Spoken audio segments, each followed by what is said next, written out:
Voici une présentation rapide de l'interface d'Its Learning.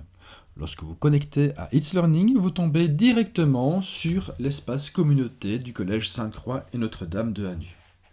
Cet espace est géré par l'administrateur local. C'est lui qui aura la charge de le faire vivre tout au long de l'année scolaire en ajoutant des informations, des actualités. Je vous invite à cliquer sur le bouton Accueil tout en haut à gauche de votre écran. Sur cette page Accueil, il y a deux espaces, un espace de travail et un espace mise à jour. Par défaut, je pense que l'espace mise à jour est mis chez vous. Personnellement, je préfère tomber directement sur mes espaces de travail. Comment puis-je effectuer cette opération? Je vais simplement cliquer sur mon prénom tout en haut à droite de l'écran. Je vais dans Vos paramètres. Ensuite, personnaliser It's Learning. Et là, je choisis tout simplement le lien vers la page d'accueil, non pas mise à jour, mais espace de travail. Je clique sur Enregistrer pour valider. Quand je clique maintenant sur Accueil, je tombe directement sur mes espaces de travail. Qu'est-ce qu'un espace de travail? Un espace de travail est un cours ou un espace de communication privée qui permet d'échanger, de collaborer entre membres de ce même espace. Les informations peuvent être diffusées sous forme de documents, de vidéos, d'images, de liens internet, etc. Vous avez devant vous mes espaces de travail. Il y a mes 3 classes, où je donne cours au collège, les 4 TQD, 4 TQA pour le cours d'informatique, les 3 TQB, cours de bureautique.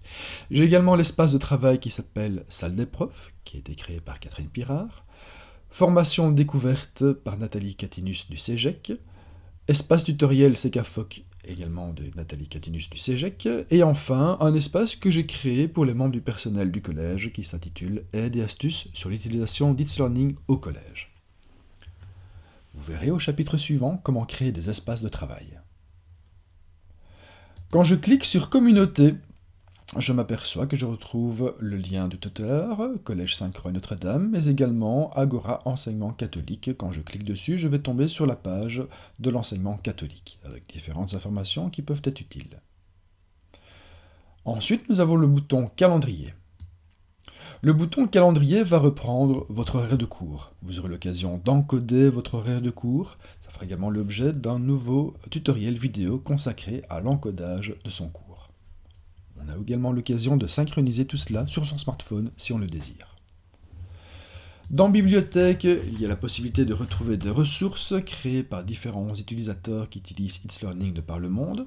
Si je tape informatique, je vais trouver des informations qui ont été créées par des collègues étrangers. Vos élèves, on retrouve l'ensemble des élèves qui sont inscrits à mes modules, et également les élèves de mes classes en particulier. Pour l'instant, ils sont en train de mettre à jour l'année 2020-21, donc c'est tout à fait normal si vous avez d'anciens élèves inclus dans votre liste de classe actuellement. Si je clique sur CEGEC, je tombe sur une autre page qui s'ouvre dans mon navigateur, c'est la page de l'enseignement catholique. J'ai une petite cloche en haut à droite qui correspond aux mises à jour qui seront effectuées sur mon espace de travail, comme des devoirs qui ont été rendus par des élèves. Une petite enveloppe qui correspond à une boîte mail dédiée à It's Learning. Et enfin, la petite bulle de discussion qui correspond donc à la bulle de discussion lorsque je veux communiquer avec mes élèves via leur application mobile It's Learning. Voici pour la présentation de l'interface d'Its Learning.